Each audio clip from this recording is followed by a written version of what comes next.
اسلام کو ایک خود سے ذرا مطالعہ کرتے ہیں، اللہ سبحانہ و تعالیٰ اس مسجد کے قاری صاحب پہ بہت لاکھوں کروڑوں رحمت نازل فرمائے کہ جن کی مسجد میں میرا جانا ہوا، اور میں نے ان سے عرض کی کہ مجھے ترجمے والا قرآن مجید دیجیے، تو انہوں نے کہا کہ آپ کے گھر میں نہیں ہے. تو میں نے کہا کہ وہ ہمارے گھر میں کیسے ہوگا، میں تو عیسائی. تو انہوں نے کہا کہ آپ عیسائی ہیں تو مسجد میں داخل ہو گیا.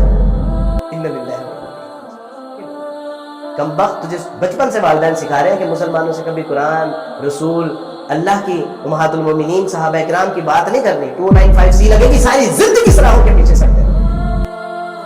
تو میں نے وہاں سے نکلنے میں عافیت محسوس کی، گویا کہ تیرے بڑے کوچے سے، بڑے بے آبرو ہو کے تیرے کوچے سے. تو جب گئے تو دل میں یہ عہد کر لیا کہ قرآن کو پڑھنا ضرور ہے. دیکھتے ہیں کہ اس میں کیا سازشیں ہیں جو ہمارے خلاف ہیں. ہم اتنے چھوت، اتنے پلید، اتنے گھٹیا قسم کے ہیں. ادھر ہندو جو ہے وہ اچھوت لوگوں کو ہاتھ نہیں لگانے دیتے، گیتا کو، رامائن کو، اور ادھر مسلمان عیسائیوں کو ہاتھ نہیں لگانے دیتے. تو کیا آخر اس میں راز ہے؟ دوست سے کہا کہ بھائی کسی کو بتانا نہ، قرآن مجید چاہیے. تو اس نے قرآن مجید لا دیا. مختصر اس کے ساتھ ایک پوری تفصیل سے بات ہوئی، اس نے وہ نصیحت کی بڑی خوبصورت سے، کہا کہ کوئی ایسی بات نہیں ہے، بس آپ نے اس کو صاف ستھرا ہو کے پڑھنا ہے. تو میں نے کہا کہ بالکل ٹھیک ہے. میں نے پہلی بار قرآن مجید کو جب ہاتھ لگایا تو میں نے سوچا کہ شاید آسمان سے بجلی نہ کہیں گر پڑے، کوئی زمین شک نہ ہو جائے، مجھے کوئی جو ہے وہ زمین میں دھنسا نہ دیا جائے، کوئی طوفان نہ آ جائے. اور پھر یہ ساری چیزیں میرے دوستوں، پھر یہ وقتاً فوقتاً یہ ساری چیزیں ہوئی. میں نے جب پہلی بار قرآن مجید کا ترجمہ پڑھا تھا، میں نے بڑے ڈرتے ڈرتے اس کو کھولا تو میں نے دیکھا کہ اللہ سبحانہ و تعالیٰ اپنا تعارف یوں کر رہے ہیں: الحمدللہ، تمام تعریفیں اس اللہ کے لیے ہے. الحمدللہ رب العالمین، جو تمام جہانوں کا رب ہے. اور میرے لیے یہ جملہ بہت انسپائرنگ تھا، یعنی کسی کو جھنجھوڑ دینے والا.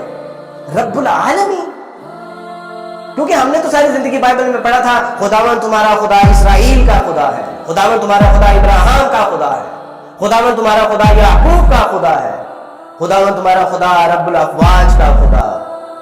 لیکن مسلمانوں کا قرآن کیا کہہ رہا ہے؟ الحمدللہ رب العالمین. تمام تعریفیں اس اللہ کے لیے ہے جو رب ہے تمام جہانوں کا. الرحمن الرحیم، وہ مہربان ہی نہیں، وہ بہت زیادہ رحم کرنے والا ہے. اے میرے بندے، اس کا رحمان ہونا تجھے کہیں جو ہے وہ غفلت میں مبتلا نہ کر دے، کہیں تو شکر میں مہار نہ بن جائے. اس لیے یاد رکھنا، مالک یوم الدین، وہ مہربان اور نہایت رحم کرنے والا ہی نہیں، بلکہ وہ ایک ایسے دن کا مالک بھی ہے کہ جس دن چھوٹی سی چھوٹی نیکی اور چھوٹے سے چھوٹے گناہ کا حساب کتاب کر کے چپٹا کر دیا جائے گا، اور اس دن کوئی نہ چھڑانے والا ہوگا نہ کوئی بچانے والا ہوگا. کیونکہ یا اللہ یہ کیا کلام ہے. ایاک نعبد و ایاک نستعین. اے میرے بندے، میری عبادت کرتے رہنا اور مجھی سے مانگتے. گویا کہ فلسفہ عبادت ایک جملے میں بتایا جا رہا ہے کہ اے میرے بندے، اگر تو میرے آگے جھکتا رہا، میرے آگے گڑ گڑاتا رہا، میرے آگے روتا رہا، مجھ سے مانگتا رہا، میرے آگے گریہزاری کرتا رہا، تو پھر میں تجھے در در پہ جھکنے نہیں دوں گا، میں تجھے در در پہ رونے نہیں دوں گا، میں تجھے در در پہ مانگنے نہیں دوں گا. ایاک نعبد و ایاک نستعین. اقبال کہتے ہیں وہ ایک سجدہ جسے تو کرا سمجھتا ہے، ہزار سجدوں سے دیتا ہے آدمی کو. کبھی اس کے سامنے جھک کو تو دیکھ، تجھے در در سے جھکنے سے نہ بچانے تو پھر کہنا. غلاف کعبہ پکڑ کے دعا کر رہا ہے، میرے اللہ ہے، میرے اللہ. آگے سے آواز آتی ہے کہ کوئی قبولیت نہیں. صاحب حال دیکھنے والے لوگوں نے کہا کہ کیوں آتے ہو؟ جب بھی آتے ہو ددکارے جاتے ہو. تو اس نے کہا کہ پھر میں جاؤں کہاں؟ وہ در بتا دو. اگر یہاں قبولیت نہیں ہے تو پھر قبولیت والا در بتا دو. ایاک نعبد و ایاک نستعین. اہدنا الصراط المستقیم. اے میرے بندے، کس کا متلاشی؟ سیدھے راہ پہ چلنا چاہتا ہے، جنتوں کا متلاشی ہے، اللہ کی رضا چاہتا ہے، اس کی ناراضگی سے بچنا چاہتا ہے، دوزخ کی آگ سے بچنا چاہتا ہے. ھذا صراط مستقیم.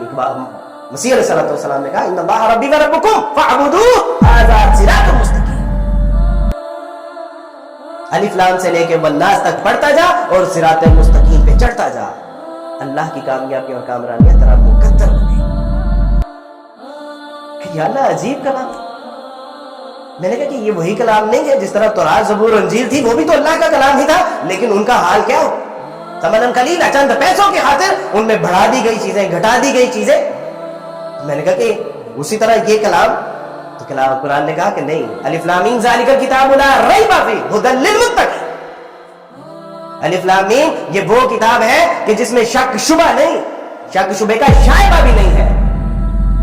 ان کنتم فی ریب مما نزلنا علی عبدنا فأتوا بسورۃ من مثلہ، اگر تمہیں شک ہے اس کتاب کے بارے میں جو ہم نے اپنے بندے محمد پہ نازل کی ہے تو ایسے کرو کہ پھر اس جیسی ایک صورت ہی لے آؤ، اور اگر تم نہ کر سکو اور ہرگز نہیں کر سکتے تو پھر ڈرنا چاہیے تمہیں اللہ کی شدید نہیں نظر کہ یا اللہ کہ مسلمان ہمیں اس کو ہاتھ لگانے سے کیوں روکتے ہیں؟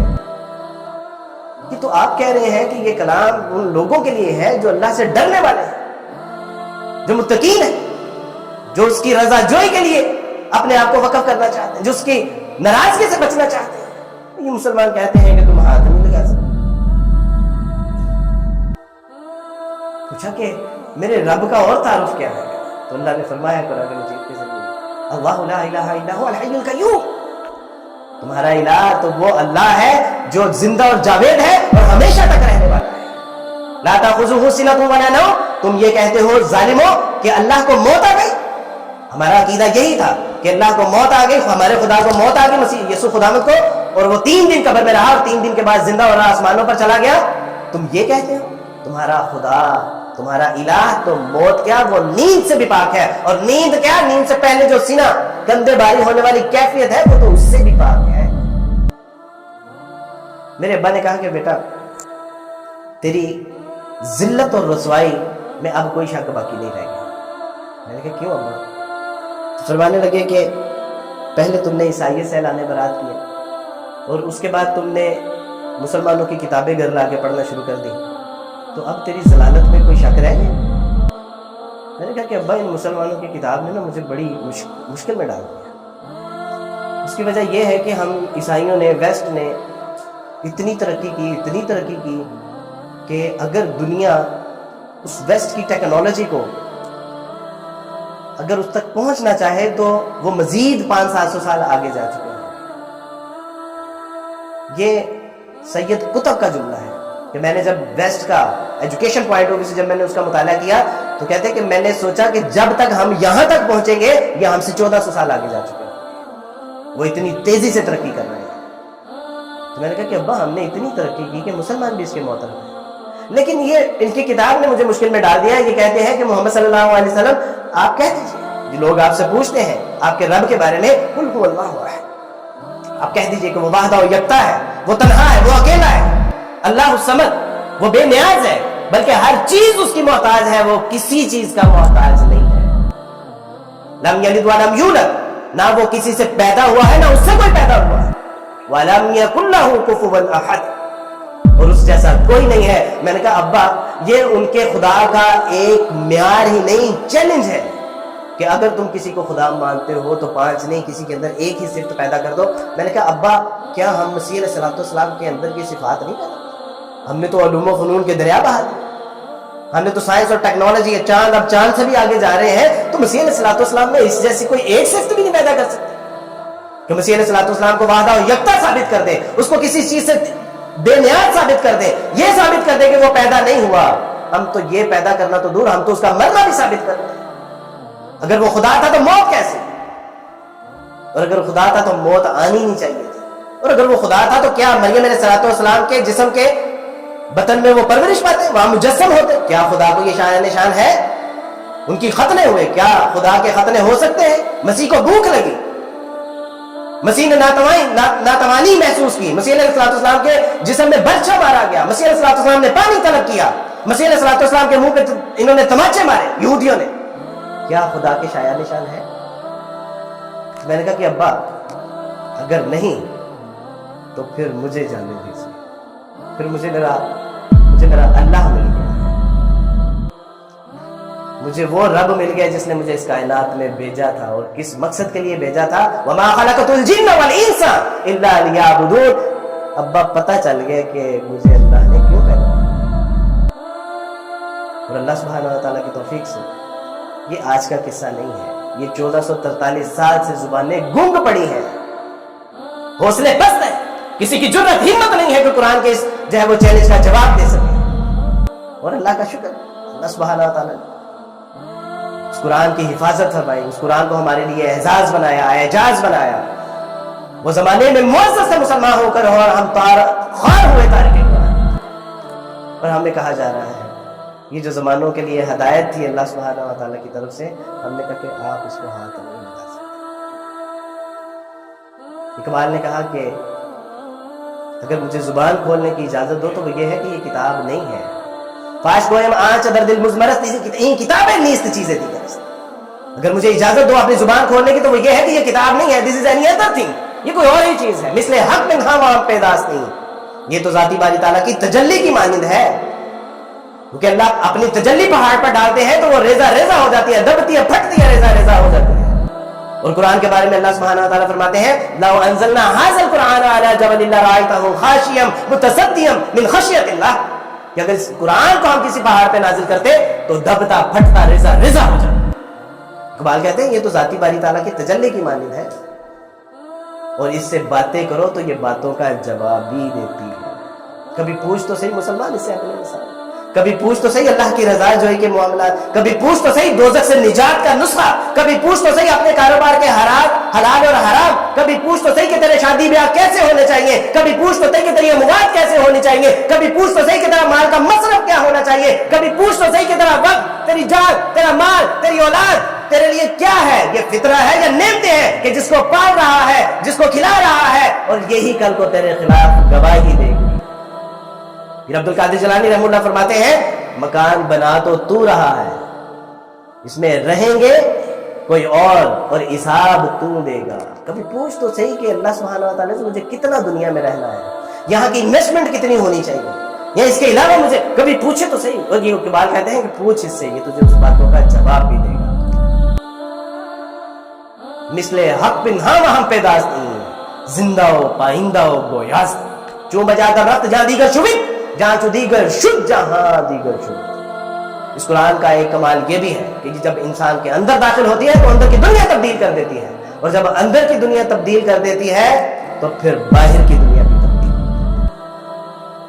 وہ بجلی کا کڑکا تھا یا صوت ہادی، عرب کی زمین جس نے ساری ہلا دی، اتر کر ہیرا سے سوئے قوم آیا اور ایک نسخہ کیمیا ساتھ لایا۔ آج اس نسخہ کیمیا کے ساتھ ہم نے جو زیادتی کی ہے اس کی ذلت اور رسوائی کا آج یہ عالم ہے کہ 57 کنٹریز مسلم کنٹریز، اور آج ہم جاگ کی طرح سمندر کے پانی کے اوپر جاگ کی طرح ہماری حالت ہے۔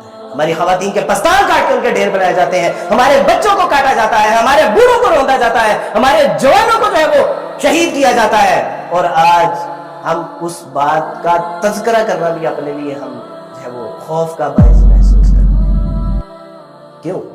کس کتاب اللہ کو چھوڑ دیا۔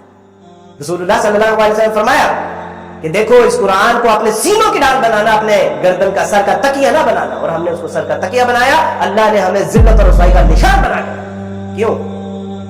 کہ اس کتاب اللہ کو ہم نے پڑھنا تھا، سمجھنا تھا، اس میں ایمان تو ہے کہ یہ اللہ کی کتاب ہے، لیکن پڑھنا تھا نہیں پڑھا، سمجھنا تھا نہیں سمجھا، عمل کرنا تھا نہیں کیا، آگے پہنچانا تھا نہیں کیا۔ اللہ سبحانہ و تعالیٰ نے بھی وہ 10 نمبر والی ہمیں سے۔ تو میرے دوستوں بھائی بزرگوں، مختصر یہ کہ اللہ سبحانہ و تعالیٰ کا قرآن پڑھا، رسول اللہ صلی اللہ علیہ وسلم کی سیرت کا مطالعہ کیا، اور اس کے بعد روزے روشن کی طرح بات واضح ہو گئی کہ اس کائنات میں اگر اللہ کے رسول صلی اللہ علیہ وسلم کو نبی نہیں تسلیم کیا جا رہا تو پھر اس کا مطلب ہے کہ اس کائنات نے کبھی کسی رسول کو دیکھا ہی نہیں۔ یعنی کہ رسول اللہ صلی اللہ علیہ وسلم جن کی ابراہیم بھی بشارت دے رہے ہیں، یعقوب علیہ السلام بھی بشارت دے رہے ہیں، یوسف، موسیٰ، عیسیٰ سارے بشارت دے رہے ہیں، اور اگر پھر بھی ہمیں سمجھ نہیں آ رہی کہ محمد ہمارے نبی آخری خاتم النبیین ہے، اسی علیہ السلام نے فرمایا کہ میں خدا سے دعا کروں گا تمہارے مددگار کے لیے کہ جو ابد تک تمہارے ساتھ رہے گا۔ اس سے پتہ چلتا ہے کہ رسول اللہ صلی اللہ علیہ وسلم کے بعد کوئی نبی نہیں ہے۔ مسیح علیہ السلام نے فرمایا کہ وہ جس کے آنے کا میں تمہیں بتا رہا ہوں وہ کونے کا پتھر ہے، گویا کہ ایک محل تیار ہو چکا ہے، صرف ایک اینٹ باقی ہے۔ مسیح علیہ السلام نے فرمایا، بائبل میں موجود ہے کہ وہ کونے کا پتھر کہلائے گا، the final stone۔ اب پوری اور یہ حدیث بھی ہے۔